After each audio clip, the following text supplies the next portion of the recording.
If you've been searching around for a new manga this year and you've seen Sakamoto Days and you've overlooked it, let me tell you how much of a mistake that was. Sakamoto Days is a manga written by Yuto Suzuki, and it's the manga that said, what if One Punch Man and John Wick had a child? And it does it absolutely perfectly. It's a wonderful, action-packed blend of silly comedy humor with goofy-looking main characters who at times appear with sharp jawlines and absolutely perfect body structures and proceed to make characters in the series look like absolute chumps.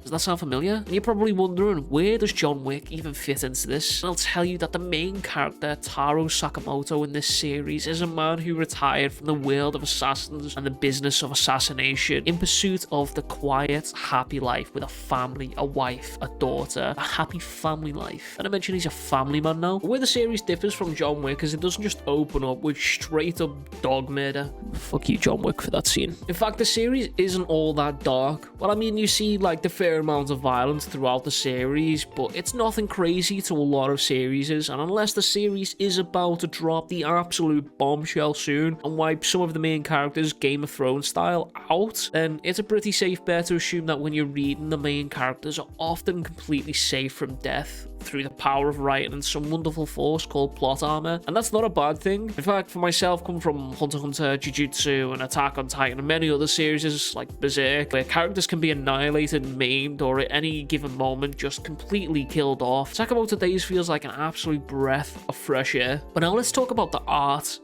Oh my god, the art for this series is something I think is incredibly underrated and underappreciated. I mean, just look at it. No, really look at it.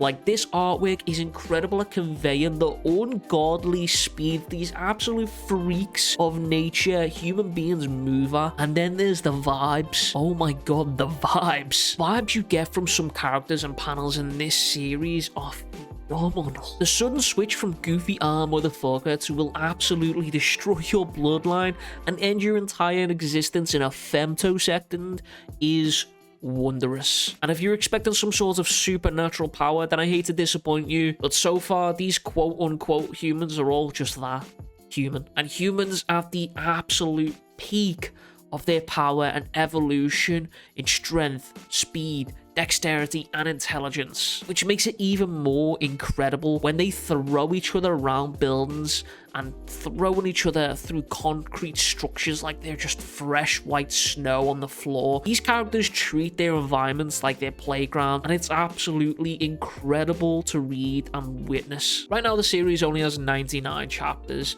and I cannot recommend it enough. It is still only in its infancy when we look at other manga, but I think in 2023, when other manga's hype and their stories have died down or even come to an end, I think a lot more people will stumble into the world of Sakamoto Days, and I truly hope they do, because truthfully and respectfully, Yuto Suzuki needs more eyes on this manga, because it really is an incredible read. And there's something oddly and strangely unique and satisfying about this story of a retired assassin who was roped back into the world of assassins, and it makes for an incredible read. Although the manga is still in its infancy, I hope to see it blossom into an incredible and well fleshed out world that attracts more and more people to it, because again, it deserves the attention and recognition. Overall, this manga took me by surprise when I first heard about it and when I first saw it on Twitter.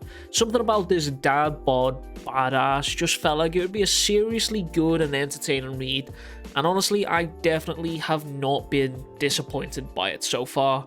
I'd have to rate this manga a solid 8 out of 10 so far, having binge read it over the past week.